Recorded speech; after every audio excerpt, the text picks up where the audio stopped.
करेंगे। शिक्षा का बस एक रोल है, बस एक, दिमाग को जिंदा करना। बाकी कोई रोल ही नहीं है। शिक्षा का काम है दिमाग को जिंदा करना। आप कहेंगे कि बेहोश दिमाग कैसा होता है और जिंदा दिमाग कैसा होता है? एक शराबी रात में अपने घर वापस आ रहा था, तो चिकन की दुकान पे गया। चिकन की दुकान पे उसने चिकन वाले से कहा कि एक चिकन दे दो। उसने कहा खत्म हो गए सारे, एक कच्चा बचा हुआ है। हाँ, उसने कहा कच्चा ही दे दो। फिर उसने चिकन लेके वहां से अपने घर की तरफ चलना शुरू किया। सुन लेना दोनों दिमाग में फर्क। जब अपने घर के बहुत करीब पहुंचा तो बहुत सारे कुत्ते भौंकने लगे उसके ऊपर।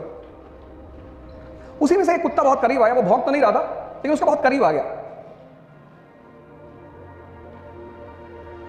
तो उसने उससे पूछा कि चिकन खाओगे? और खोलकर चिकन उसके सामने रख दिया। वो चिकन खाने लगा, वो उसकी पीठ पे हाथ फेरने लगा और फिर धीरे से आगे बढ़ते हुए अपने घर पहुंचा। घर पहुंचा तो वाइफ ने दरवाजा खोलते ही डांटना शुरू कर दिया कि फिर आज वही टाइम, वही रात। उसने कहा डांट बाद में लेना, पहले खाना खिला दो। इस पर सवाल करूंगा मैं कहानी के बाद। कहानी सुननी है। इस देश की सबसे खास बात यही है, दर्शन का कहानियों में प्रचार।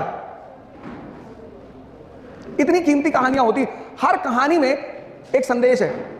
उस संदेश को पकड़ना है। उसकी बीवी ने कहा कोई खाना वाना नहीं है, भागो यहां से, निकलो। तब तक उसका बेटा अपनी मां के पास भागते हुए आया, कहा मम्मी मम्मी ये देखो वीडियो वायरल हो रहा है एक। पता चला मोहल्ले में एक चीता आ गया था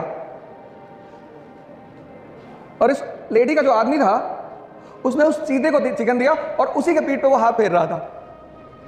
और उस जो वीडियो वायरल हो रहा था उस पे लिखा था हमारी गली का हीरो। बेहोशी जो है, बेहोशी वो पहचान पैदा नहीं होने देती। पढ़ने का मतलब सिर्फ किताब का ज्ञान नहीं होता। पढ़ने का मतलब सिर्फ किताब का ज्ञान नहीं होता। किताब एक बहुत अच्छा माध्यम है मन को जिंदा करने की। माध्यम। कबीर तो नहीं गए कॉलेज, कबीर नहीं गए स्कूल, लेकिन दिमाग जिंदा है। चक्की देख ली चलते हुए, उसी में दोहा बना दिया। चलती चक्की देख के दिया कबीरा रोए और दो पाटन के बीच में साबुत बचा न कोई। द्वंद। मेन उद्देश्य है इस मन को जिंदा करना। सिद्धार्थ आज कितना बड़ा नाम है, बुद्ध। पश्चिम के विचारकों ने लाइट ऑफ एशिया कहा। 4 चीजें देखी, एक बुजुर्ग आदमी, एक बीमार आदमी, एक डेड बॉडी, एक सन्यासी। तो पहली चीज जो मैं आपसे कहूंगा आज इस मन से वो ये कि कृपया करके अपनी आंखों को खोलें। सबसे पहला काम आप ये करिए कि आप अपने इस दिमाग को जिंदा करिए। जिस चीज के सामने आप पढ़ते हैं कम से कम उसे जानने की कोशिश करिए। कितनी बार आप रिक्शे पे बैठे होंगे, लेकिन अगर मैं अभी इस क्लास में पूछ लूं कि रिक्शे की शुरुआत किस देश में हुई, तो शायद इस क्लास में बैठा हुआ कोई व्यक्ति बताएगा। क्यूरियोसिटी तो खत्म ही कर दी आपने, जो ज्ञान की मां कही जाती है, क्यूरियोसिटी।